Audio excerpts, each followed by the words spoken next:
राधे राधे, जय श्री कृष्ण दोस्तों। आइए अब हम आषाढ़ मास के महात्म्य का 16वां अध्याय 16वें दिन के आषाढ़ स्नान की कहानी और अंत में आषाढ़ मास का संपूर्ण फल पाने के लिए लपसी और तपसी की कथा का श्रवण करेंगे। इस अध्याय में हम सुनेंगे कि देवताओं और ब्रह्मा जी के द्वारा भगवत ग्रहों का स्तवन करना और उनकी स्थापना का संपूर्ण वर्णन आएगा। जैमिनी जी कहते हैं कि राजा इंद्रद्युम्न ने शिल्प शास्त्र में प्रवीण सब कारीगरों को मंदिर के निर्माण कार्य के लिए नियुक्त कर दिया। कुछ ही समय में मंदिर बनकर इतना ऊंचा हो गया कि वह नीचे से दिखाई नहीं पड़ता था। उस समय जितने समकालीन राजा थे, सभी राजा इंद्रद्युम्न के उस पुण्य कार्य में संलग्न हो गए। वह मंदिर ऊंचाई में आकाश को छूता था तथा चौड़ाई में सभी दिशाओं को पूरा कर रहा था। उसमें स्थान स्थान पर सुवर्ण जड़ा हुआ था और अनेक प्रकार के रत्नों से परम उज्जवल प्रतीत हो रहा था। कहीं स्फटिक शिला का योग होने से उसकी छवि शरद ऋतु के बादलों के समान श्वेत जान पड़ती थी। कहीं काले पत्थर की बनी हुई दीवार बादलों की तरह काली घटा के समान दिखाई पड़ती थी। इस प्रकार परम सुंदर बने हुए भगवान विष्णु के मनोहर प्रसाद में विधि पूर्वक गर्भ प्रतिष्ठा करके बिजली गिरने आदि उपद्रवों से मंदिर को कोई क्षति न पहुँचे, इसके लिए शिल्प शास्त्रों में निश्चित विधान के अनुसार अपने पुरुषार्थ से उपार्जित की हुई मणि आदि को यथा योग्य स्थानों पर लगाया था। फिर मंदिर निर्माण के लिए आवश्यक सामग्री के अनुरूप बहुमूल्य वस्तुओं का वहां यत्न पूर्वक संग्रह करवाया गया। तीनों लोगों के राजा मन से भी जिसकी संभावना नहीं कर सकते थे, ऐसे मनोहर एवं कीर्ति बढ़ाने वाले मंदिर का निर्माण होने लगा। उसके तैयार हो जाने पर राजा इंद्रद्युम्न ने नारद मुनि से कहा कि हे देव ऋषि नारद जी, देवताओं और असुरों के लिए भी जो असंभव था वह सब मेरा कार्य भगवत कृपा से संपन्न हो गया। यह कहकर उन्होंने नारद जी के चरणों में प्रणाम किया। नारद जी ने राजा को उठाकर उसका सत्कार किया और कहा कि हे राजन, इस समय तुम जीवन मुक्त हो गए हो। भगवान के चरण विंदों में अनन्य भक्ति पूर्वक तुम्हारा चित्त जिस प्रकार लगा हुआ है, उससे बढ़कर मनुष्य के लिए और कौन सा पुरुषार्थ हो सकता है। हे भूपाल, तीर्थ मंत्र जप दान बहुत दक्षिणा वाले यज्ञ व्रत स्वाध्याय तपस्या से भी जिसे प्राप्त करना असंभव है, वही केवल भक्ति से तुम्हारे हाथ में आ गया है। हे राजेंद्र, तुम दीर्घ काल तक पृथ्वी पर स्थित रहकर बड़े बड़े उत्सवों और उपचारों से जगन्नाथ की उत्कृष्ट पूजा करो। तत्पश्चात इंद्रद्युम्न ने जगन्नाथ भगवान को दंडवत प्रणाम किया और स्तुति करने लगे और बोले, गौओं और ब्राह्मणों के हितैषी शरणागतों का दुख दूर करने वाले चारों पुरुषार्थ के एकमात्र हेतु भगवान श्री हरि को नमस्कार है। हिरण्यगर्भ रूप पुरुष प्राकृत व्यक्त जगत दोनों आपके स्वरूप हैं, आपको नमस्कार है। शुद्ध ज्ञान स्वरूप सच्चिदानंद में भगवान वासुदेव को नमस्कार है। इस प्रकार स्तुति करते हुए राजा के नेत्रों में आंसू भर गए। उन्होंने परिक्रमा करके बार बार भगवान को प्रणाम किया। तदनंतर जो अन्य देवता वहां आए थे, वे प्रसन्नता पूर्वक भगवान को प्रणाम करके हाथ जोड़कर उनकी स्तुति करने लगे। सभी देवता बोले, परब्रह्म परमात्मा के नाम से जिसकी महिमा का गान किया जाता है, वह पुरुष ही भूत वर्तमान भविष्य सब कुछ है। इसकी इतनी महिमा है कि यह परम पुरुष श्री हरि सबसे श्रेष्ठ और सबके स्वामी हैं। संपूर्ण विश्व इसके एक अंश में स्थित है। इसका शेष 3 अंश विशुद्ध अमृत स्वरूप है, जो परम व्योम में विराजमान है। हे ईश्वर, वह अमृतमय पुरुष आप ही हैं। आपसे ही वेद प्रकट हुए हैं। यज्ञ में पुरुष भी आपसे ही उत्पन्न हुए हैं। आपसे ही घोड़े गाय भेड़ पशु उत्पन्न हुए हैं। ब्राह्मण आपके मुख से उत्पन्न हुए हैं। क्षत्रिय आपकी भुजाओं से उत्पन्न हुए हैं। वैश्यों का जन्म आपके उरु से हुआ है तथा शूद्र आपके चरणों से प्राप्त हुए हैं। आपके मन से चंद्रमा, नेत्र से सूर्य, कानों और प्राणों से वायु, जिह्वा से अग्नि उत्पन्न हुई है। आपकी नाभि से आकाश, मस्तक से स्वर्ग, पैरों में पृथ्वी और कानों से आठों दिशाएं प्रकट हुई हैं। आप ही से यज्ञ कुंड की 7 परिधियां तथा 21 समिधाएं प्रकट हुई हैं। समस्त चराचर भाव आपसे ही उत्पन्न हुए हैं। आप ही संपूर्ण जगत के स्वामी और संरक्षक हैं। हे परमेश्वर, भयानक रूप धारण करके सृष्टि का संहार करने वाले भी आप ही हैं। आप ही यज्ञ, यज्ञांश, यज्ञेश, परातत्पर परमात्मा है। आप शब्द भ्रम से परे शब्द भ्रम रूप हैं। हे जगन्नाथ, आप ही विश्व विराट, स्वराट, विराट, जगतपते, आप ही जगत स्वरूप हैं। आप हो, आप ही ऊपर नीचे दाएं बाएं संपूर्ण विश्व को व्याप्त कर रखा है। आपका यजन करने वाले याज्ञिक पुरुष परम धाम को ही प्राप्त होते हैं।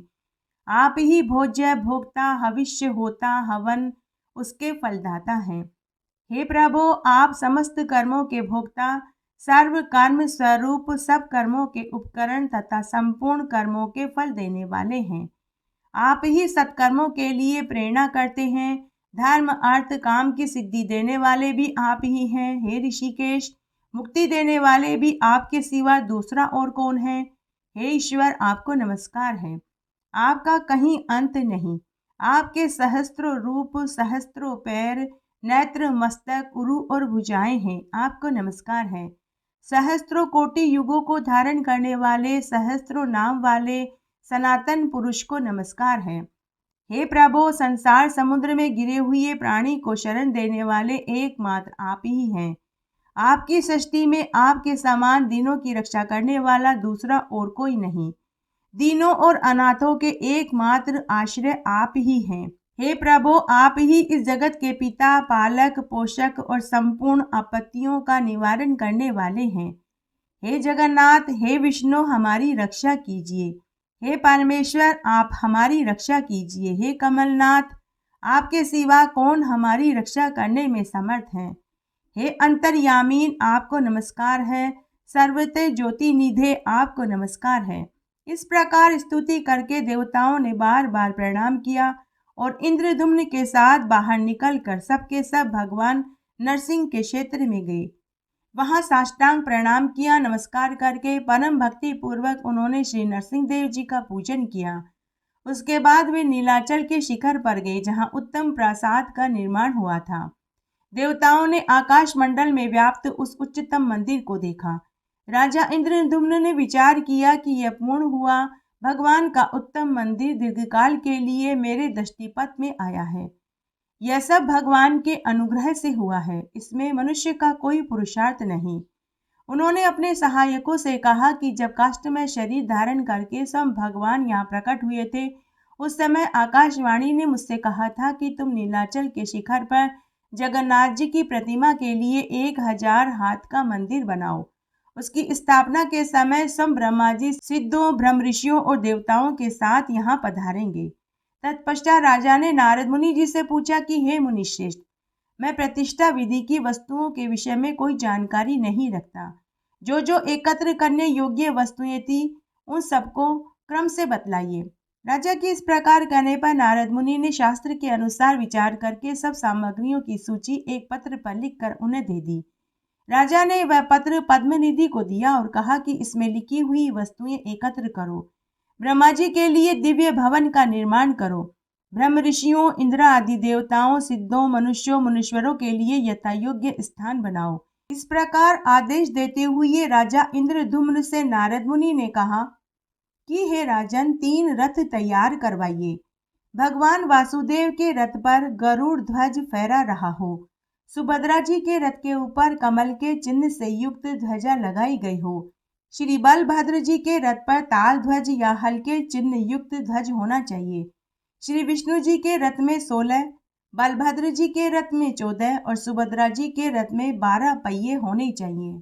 चक्रधारी श्री कृष्ण भगवान के रथ का विस्तार 16 हाथ का, बलभद्र जी के रथ का विस्तार 14 हाथ का और सुभद्रा जी के रथ का विस्तार 12 हाथ का होना चाहिए।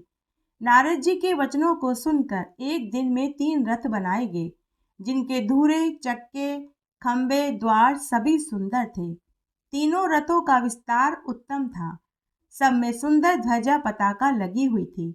अनेक प्रकार की चित्रकारी से वे तीनों रथ बड़े ही सुंदर प्रतीत हो रहे थे। उनमें लगाम बागडोर से युक्त वायु के समान वेग वाले सैकड़ों सफेद घोड़े जुते हुए थे। नारद जी ने शास्त्र के अनुकूल विधि से रथों की प्रतिष्ठा करी। तत्पश्चात ब्रह्मा जी की प्रेरणा से उस उत्तम प्रासाद के समीप शुभ मुहूर्त में सब देवता आ पहुंचे। राजा इंद्रदुम्न की आज्ञा से विश्वकर्मा ने एक बहुत बड़ी रत्नमयी शाला तैयार करी। उसमें प्रतिष्ठा कालिक, पूजन उपयोगी वस्तु, हविष्य, समिधा, कुशा, अनेक प्रकार के भोजन और संपत्ति का संचय कर रखा था।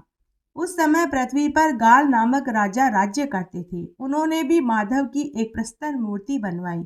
उसके लिए एक छोटा सा मंदिर तैयार करवा के उसमें उसकी स्थापना और पूजन करा। फिर दूत के मुख से राजा इंद्रदुम्न के उद्योग को सुनकर राजा को क्रोध हुआ और वे सेना सहित कुपित हो नीलाचल पर्वत पर आए। वहां आने पर उन्होंने प्रतिष्ठा का ऐसा आयोजन देखा जो मनुष्यों के लिए स्वप्न में भी दुर्लभ था। उसे देखकर राजा के मन में बड़ा विस्मय हुआ। वहां के सब वृतांत को जानकर राजा गाल ने अपने को कृतार्थ माना और यह अनुभव किया कि इससे बढ़कर कल्याणकारक कर्म कोई और हो ही नहीं सकता और न ही कभी होगा। फिर वे दोनों हाथ जोड़कर राजा इंद्रदुम्न के समीप गए और बोले, हे देव, आप राजाओं के राजा तथा जीवन मुक्त हैं। मैं आपकी क्या स्तुति करूं? आप मुझ पर प्रसन्न हो जाइए। इस प्रकार निवेदन करते हुए श्रेष्ठ राजा गाल से इंद्रदुम्न ने कहा कि हे राजन, आप अपनी तुच्छता का अधिक बखान क्यों करते हैं? आप ही सार्वभौम सम्राट और भगवान विष्णु के भक्त हैं। प्रजाओं के पालन में तत्पर रहने वाले राजा प्रजा के रक्षा रूप उत्तम मार्ग पर चलकर इस लोक में कीर्ति और धर्म का उपार्जन करता है। आप तो भगवान के भक्त हैं, अतः आपको विशेष रूप से सफलता मिलेगी। हे राजन, काष्ठ रूप में अवतीर्ण हुए साक्षात भगवान विष्णु का यह प्रासाद है। 4 स्वरूपों में व्यक्त हुए भगवान जनार्दन की इस मंदिर में स्थापना करके मैं यह मंदिर आपको ही सौंप कर चला जाऊंगा। आप ही इसमें पूजा आदि की व्यवस्था करेंगे। यह सब सुनकर राजा गाल बहुत प्रसन्न हुआ। इंद्रदुम्न ने जो जो आदेश दिए उसका वे बड़ी शीघ्रता के साथ पालन करने लगे। इस प्रकार सब सामग्री जुट जाने पर देवताओं से घिरे हुए सिंहासन पर विराजमान राजा इंद्रदुम्न इंद्र की भांति शोभा प्राप्त कर रहे थे। इतने में ही देवताओं की जय जयकार से स्तुति किए जाते हुए साक्षात ब्रह्मा जी दिखाई पड़े। राजा इंद्रदुम्न ने दोनों हाथ जोड़कर भक्तिभाव से ब्रह्मा जी को मस्तक झुकाकर प्रणाम किया तथा गाल राज तथा नारद जी के साथ भूमि पर सिर रखकर साष्टांग प्रणाम किया। फिर उठकर प्रसन्नता का अनुभव करते हुए अपने को कृतार्थ माना। उस समय उनके सब अंगों में रोमांच उत्पन्न हो रहा था। जैमिनी जी आगे बोले, राजा इंद्रदुम्न को अपने चरणों में प्रणाम करते हुए देखकर प्रजापति ब्रह्मा जी ने मुस्कुराते हुए कहा कि हे राजन, अपना सौभाग्य तो देखो। ये सब देवता, ऋषि, पितर, सिद्ध, विद्याधर आदि मुझे आगे करके तुम्हारे लिए यहाँ एकत्र हुए हैं। ऐसा कहकर ब्रह्मा जी शीघ्र ही भगवान नारायण के रथ के समीप गए और उन जगदीश भगवान को प्रणाम करके 3 बार परिक्रमा करके आनंद के समुद्र में निमग्न हो गए। उनके भी शरीर में रोमांच उत्पन्न हो चुका था। उन्होंने गदगद स्वर में अपने ही स्वरूप भूत भगवान जगन्नाथ की स्तुति करी और बोले कि हे प्रभु, आपको नमस्कार है। मैं आप है और आप मैं हूँ। यह संपूर्ण चराचर जगत आपका ही स्वरूप है। महतत्व से लेकर संपूर्ण प्राकृत जगत आपकी ही माया का विलास है। हे विश्व आत्मन, यह संसार आप में ही अभ्यस्त है और आपके ही द्वारा इसमें परिणाम होता है। यह संपूर्ण प्रपंच जो भासित हो रहा है आपके तत्व को न जानने के कारण ही है। आपके स्वरूप का यथार्थ बोध हो जाने पर यह आप में ही विलीन हो जाता है। ठीक उसी तरह जैसे रज्जु के स्वरूप का निश्चय हो जाने पर उसमें भ्रमवश प्रतीत होने वाला सर्प वहीं लीन हो जाता है। सत्ता के विचार से यह सब कुछ सत्व स्वरूप होने के कारण अनिर्वचनीय ही है। हे प्रभु, आप अद्वितीय हैं। जगत को आपसे ही प्रकाश मिलता है। आप सम प्रकाश हैं। आपको नमस्कार है। संसार का समस्त आनंद सहजान आनंद स्वरूप आप परमात्मा का एक तुच्छतम अंश हैं, जिसके सहारे सब प्राणी जीवन धारण करते हैं। आप प्रपंच शून्य, निराकार, निर्विकार, निराश्रय हैं। आप स्थूल हैं, सूक्ष्म हैं, अणु हैं, महान हैं, गुणों से अतीत होकर भी समस्त गुणों के आधार हैं। हे त्रिगुणा आत्मन, आपको नमस्कार है। मैं आपके नाभि कमल से उत्पन्न हुआ हूँ। जैसे इस ब्रह्मांड के मध्य में षष्टि कर्म में लगाया गया हूँ, वैसे आपके एक एक रोम में ब्रह्मांड है और उन ब्रह्मांड में मुझ जैसे करोड़ों ब्रह्मा हैं। आपकी महिमा अचिंत्य है, आपको नमस्कार है। आपका स्वरूप चिन्मय है, आपको बारंबार नमस्कार है। आप देवताओं के अधिदेवता हैं, आपको नमस्कार है। हे देव, आपको नमस्कार है। दिव्य अदिव्य स्वरूप वाले आपको नमस्कार है। दिव्य रूप में प्रकट होने वाले आपको नमस्कार है। आप जरा और मृत्यु से रहित तथा मृत्यु रूप है, आपको नमस्कार है। आप मृत्यु की भी मृत्यु हैं, शरणागतों की मृत्यु का नाश करने वाले हैं। सहज आनंद आपका स्वरूप है। भक्ति आपको प्रिय है। आप जगत के माता पिता हैं, आपको बारंबार नमस्कार है। शरणागतों की पीड़ा का नाश करने के लिए सदा उद्योग करने वाले हे प्रभु, आपको नमस्कार है।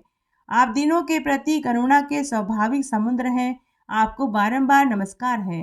आप पर हैं, पर रूप हैं, पर पार हैं, आपको नमस्कार है। जिसको कहीं पार नहीं मिलता, उसके पार स्वरूप आप ही हैं। आप ही ब्रह्म रूप हैं, आपको नमस्कार है। आप परमात्म स्वरूप तथा पर हेतु हैं, आपको नमस्कार है।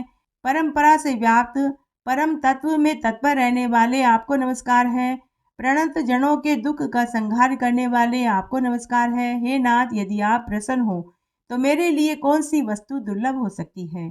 अज्ञान रूपी अंधकार से आच्छन्न हुए इस विश्व रूपी कारागार के भीतर मुक्ति की इच्छा से भटकने वाला मनुष्य आपके सिवा और कोई द्वार नहीं पाता। आप संपूर्ण विश्व के लिए एकमात्र वंदनीय हैं, आपको नमस्कार है। देवता दानव सभी आपके चरण बिंदों की अर्चना करते हैं, आपको नमस्कार है। आप संताप हरने के लिए एकमात्र चंद्रमा है, आपको नमस्कार है। आपको नमस्कार है। आप कल्याण में ज्ञान घन स्वरूप हैं, आपको बारंबार नमस्कार है। आप कल्पना करने वालों से सदा दूर रहते हैं, आपको नमस्कार है। आप दुर्लभ कामनाओं को देने वाले कल्पवृक्ष के रूप हैं, आपको नमस्कार है।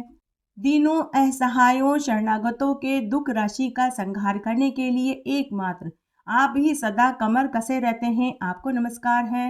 हे जगन्नाथ, दुख के समुद्र में डूबे हुए प्राणियों पर आप प्रसन्न हो जाइए। हे करुणाकर, आप लीला पूर्वक कृपा कटाक्ष करके उन सबका उद्धार कीजिए। इस प्रकार वेदोक्त विधि के द्वारा श्री जगन्नाथ भगवान की स्तुति करके ब्रह्मा जी धरणीधर शेष के अवतार भूत बलभद्र जी का दर्शन करने के लिए गए और अतिशय भक्ति पूर्वक प्रणाम करके उन्होंने स्तुति करी और बोले कि हे देवेश, आकाश आपका मस्तक है और जल आपका शरीर है, पृथ्वी चरण है, अग्नि मुख है, वायु देवता श्वास है, मन चंद्रमा नेत्र सूर्य भुजा संपूर्ण दिशाएं हैं।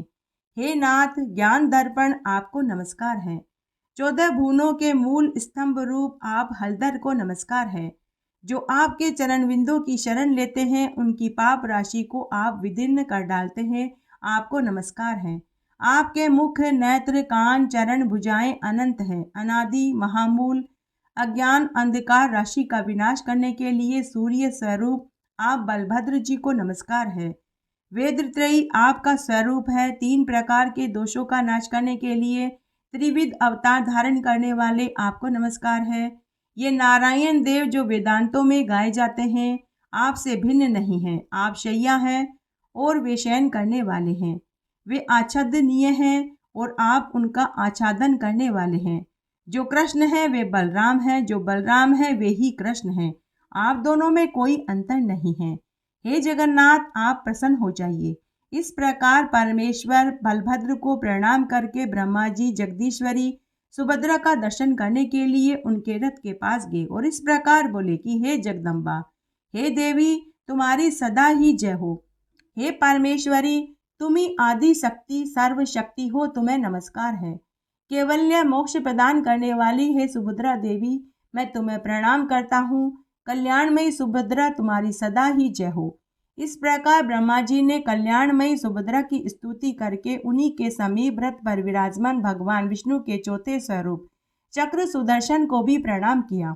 तत्पश्चात बड़ी भक्ति से उनकी स्तुति करी और बोले कि हे सुदर्शन, आप महाज्वाला में हैं। आपकी प्रभा करोड़ों सूर्यों के समान है। जो अज्ञान रूपी अंधकार से अंधे हो रहे हैं, उन्हें वैकुंठ का मार्ग दिखाने वाले आप ही हैं। आप नित्य शोभाशाली वैष्णवों के परम धाम हैं। आप भगवान विष्णु के ही एक स्वरूप हैं। मैं आपको प्रणाम करता हूँ। इस प्रकार प्रणाम और स्तुति करके ब्रह्मा जी देवताओं के साथ मंदिर के समीप गए। वहां उन्होंने अपने मन को अनुकूल प्रतीत होने वाली परम सुंदर शाला देखी। तदनंतर वे राजा के दिए हुए दिव्य सिंहासन पर आसीन हुए।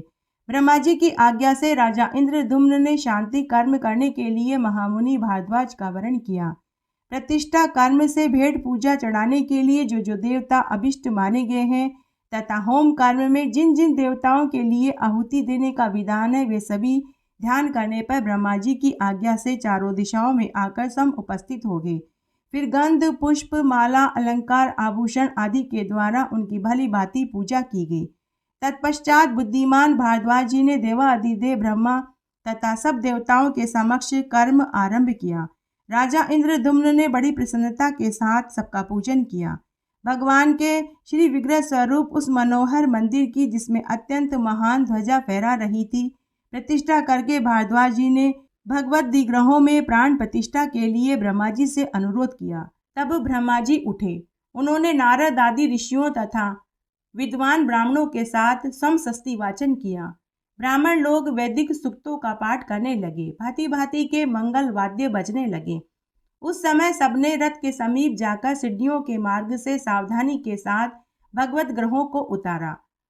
दोनों बगल में, भुजाओं में, मस्तक पर तथा दोनों चरणों में हाथ लगाकर लोग धीरे धीरे भगवान नारायण को रुईदार गद्दे पर विश्राम कराते हुए मंदिर के समीप लेकर गए। ऊपर से पारिजात पुष्पों की वर्षा होने लगी।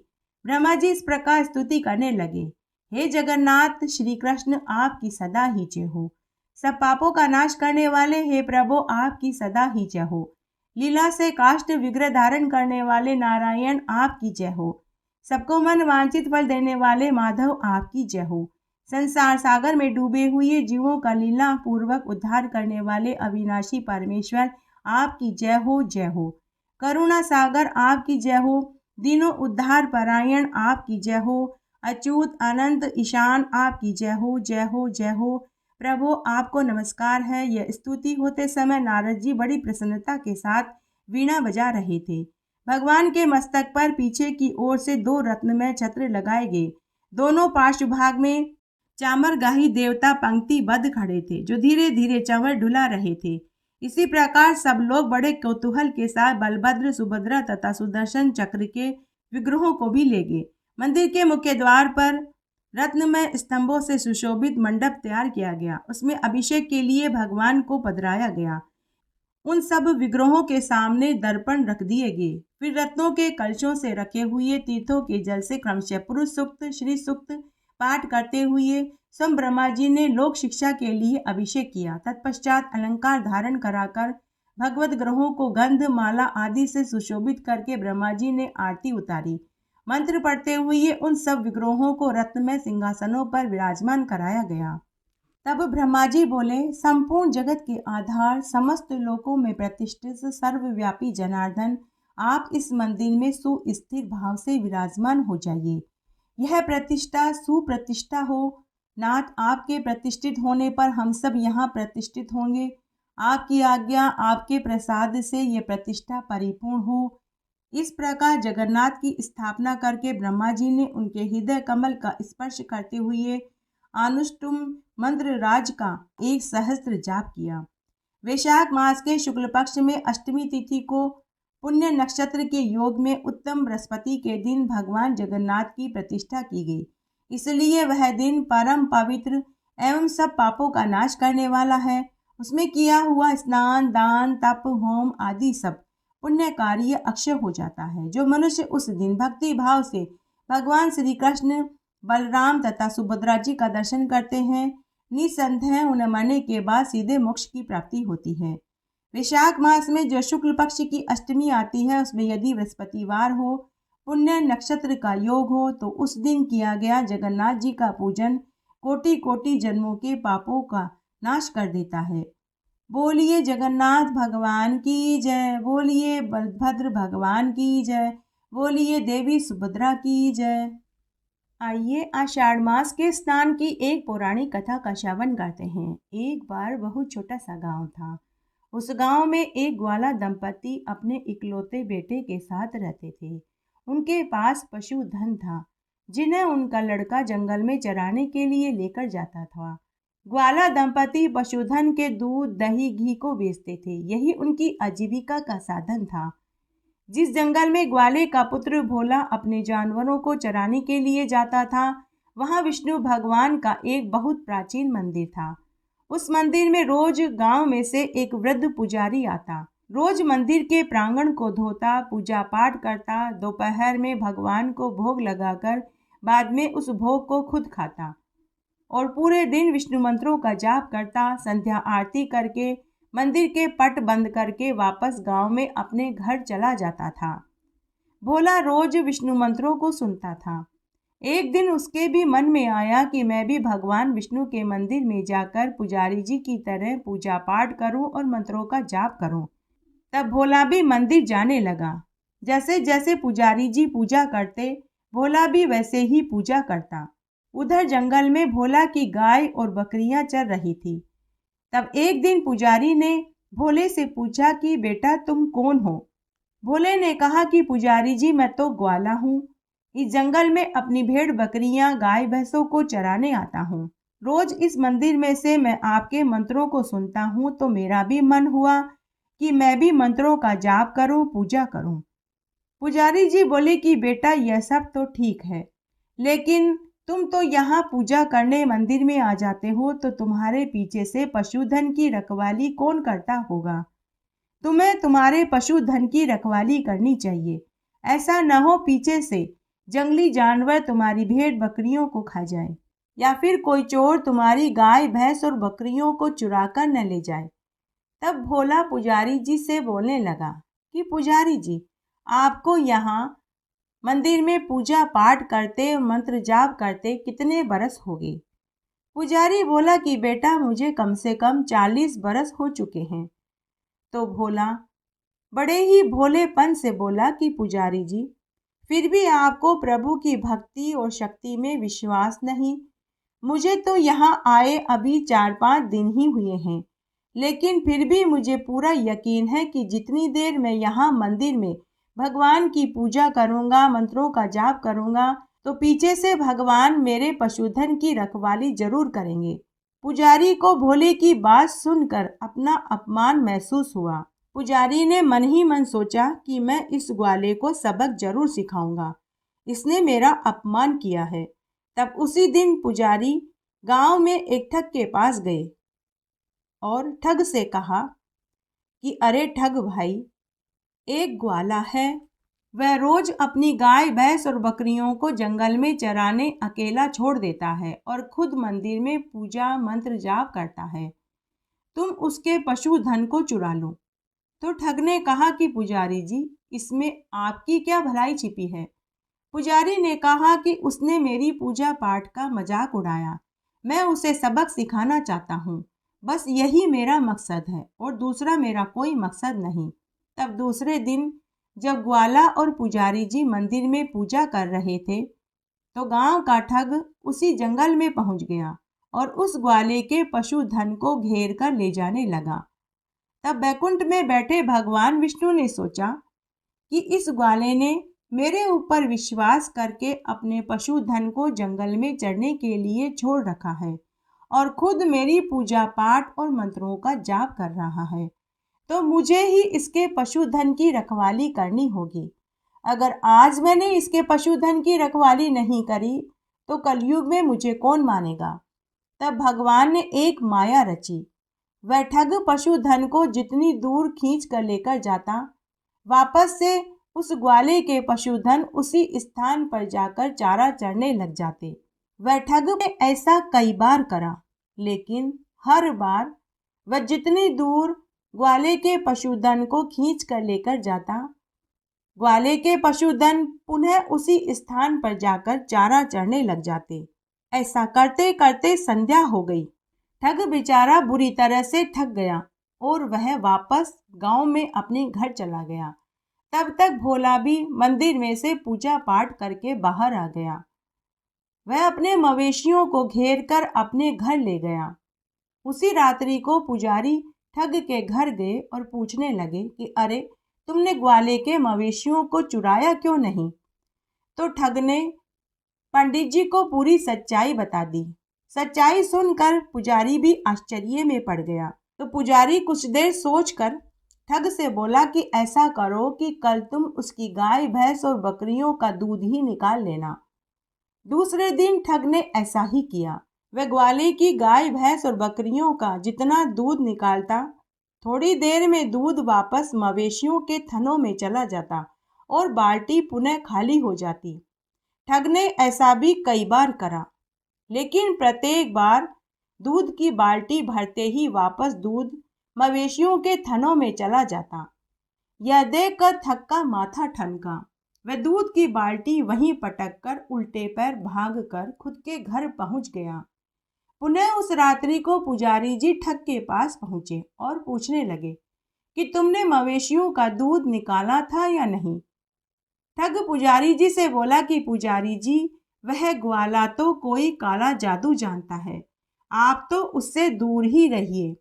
आज जब मैंने उसके पशुधन से दूध निकाला तो बाल्टी दूध से भर चुकी थी, लेकिन बाल्टी भरा दूध पुनः ग्वाले के मवेशियों के थनों में चला गया। यह सुनकर पुजारी जी का भी माथा ठनका। दूसरे दिन पुजारी मंदिर में गया और भोले के आने का इंतजार करने लगा। जैसे ही भोला मंदिर में आया तो पुजारी ने भोले के चरण पकड़ लिए और बोला कि बेटा, तुम तो सच में भगवान विष्णु के परम भक्त लगते हो। मुझे 40 बरस भगवान की पूजा पाठ करते मंत्र जाप करते हो गया, लेकिन मुझे भगवान का अभी तक भी आशीर्वाद नहीं मिला। लेकिन तुमने 4 दिन भगवान की क्या पूजा पाठ करी, तुझे तो भगवान का आशीर्वाद भी मिल गया। भोले ने कहा कि क्या पुजारी जी, आप ये क्या कहते हैं? मैं आपकी बातों का अर्थ नहीं समझा। तो पुजारी ने उन दोनों घटनाओं के बारे में भोला को सच सच बता दिया। तब भोला पुजारी जी से बोला कि हे पुजारी जी, आपने भगवान की पूजा पाठ करी, मंत्र जाप जरूर करे, लेकिन आपने भगवान के ऊपर विश्वास नहीं किया। अगर आप भी भगवान पर विश्वास करते तो आपको भी भगवान का आशीर्वाद जरूर मिलता। बाकी खुद विष्णु भगवान जानते हैं।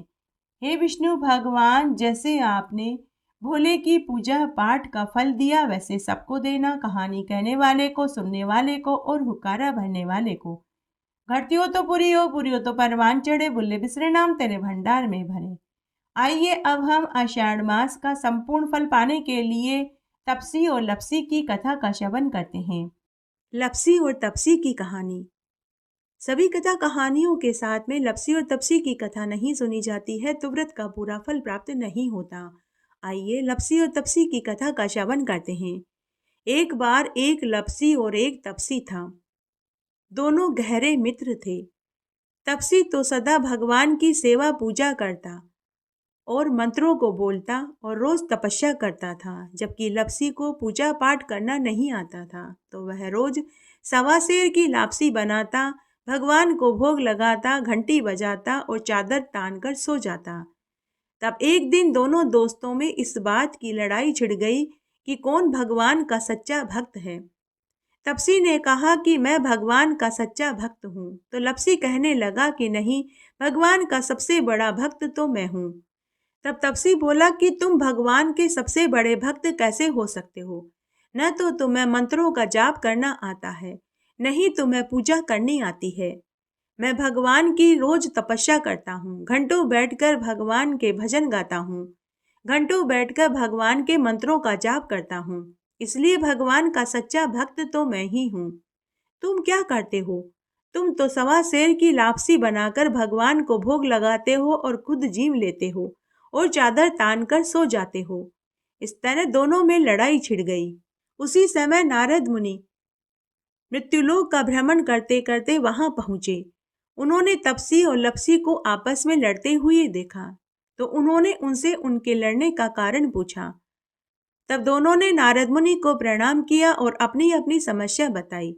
दोनों ने कहा कि हे देवऋषि नारद जी, अब आप ही बताइए कि हम दोनों में से कौन भगवान का सच्चा भक्त है। लपसी और तपसी की बात सुनकर नारद मुनि कुछ देर सोच में पड़ गए। फिर उन्होंने कहा कि मैं तुम दोनों की लड़ाई का फैसला कल करूंगा। लपसी और तपसी को नारद मुनि के ऊपर पूरा विश्वास था कि नारद मुनि जो फैसला करेंगे वह सत्य ही करेंगे। इस तरह लपसी और तपसी अपने अपने घर चले गए। दूसरे दिन जब तपसी सुबह सुबह नदी पर स्नान करने के लिए जाने लगा, तो नारद मुनि ने उसके रास्ते में 1.25 करोड़ की अंगूठी गिरा दी। अंगूठी देखकर तपसी के मन में लालच आ गया। उसने अंगूठी उठाई और मन ही मन सोचने लगा कि यह अंगूठी तो बड़ी कीमती लग रही है। अगर मैं इस अंगूठी को बेच दूंगा तो मुझे बहुत सा धन मिलेगा और उस धन से मैं खूब बड़े बड़े यज्ञ हवन करूंगा, भगवान के मंदिर बनवाऊंगा और भंडारा करूंगा और फिर मैं अपने आप को भगवान का सबसे बड़ा भक्त सिद्ध कर दूंगा। बस इसी लालच के कारण उसने अंगूठी उठाकर अपने पास रख ली और फिर नहा धोकर तपस्या करने बैठा तो अंगूठी को अपने पैर के नीचे दबा लिया। उधर लपसी ने रोज की तरह 1.25 सेर की लापसी बनाई और वह भगवान को भोग लगाने के लिए मंदिर जाने लगा। तब नारद मुनि ने लपसी के सामने भी 1.25 करोड़ की अंगूठी गिरा दी। जब लपसी ने अंगूठी देखी तो वह मन ही मन सोचने लगा कि जिसकी भी यह अंगूठी होगी उस बेचारे को तो बहुत दुख हो रहा होगा। उसने वह अंगूठी उठा ली, यह सोचकर कि भगवान के मंदिर में भगवान के चरणों में रख दूंगा। जिसकी भी अंगूठी होगी वह मंदिर में भगवान से प्रार्थना करने तो जरूर जाएगा और जब उसे वहां खुद की अंगूठी मिलेगी तो वह अंगूठी पाकर खुश हो जाएगा। ऐसा सोचकर लपसी ने अंगूठी उठा ली। अंगूठी लेकर वह मंदिर में आया और फिर उसने उस अंगूठी को भगवान के चरणों में रख दिया। उसके बाद उसने भगवान को भोग लगाया। वहां खड़े सभी लोगों को भोग का प्रसाद बांट दिया और बचा हुआ भोग उसने खुद खा लिया और चादर ओढ़कर सो गया। उसके बाद शाम को लपसी और तपसी पुनः मिले। तभी नारद मुनि वहां आ गए। नारद मुनि को आया हुआ देखकर लपसी और तपसी उनके पास गए और उन्हें प्रणाम करके पूछने लगे कि हे देवऋषि नारद जी, अब आप बताइए हम दोनों में से कौन सबसे बड़ा भगवान का सच्चा भक्त है। तब नारद मुनि बोले कि तुम दोनों में से लपसी भगवान का सबसे बड़ा भक्त है।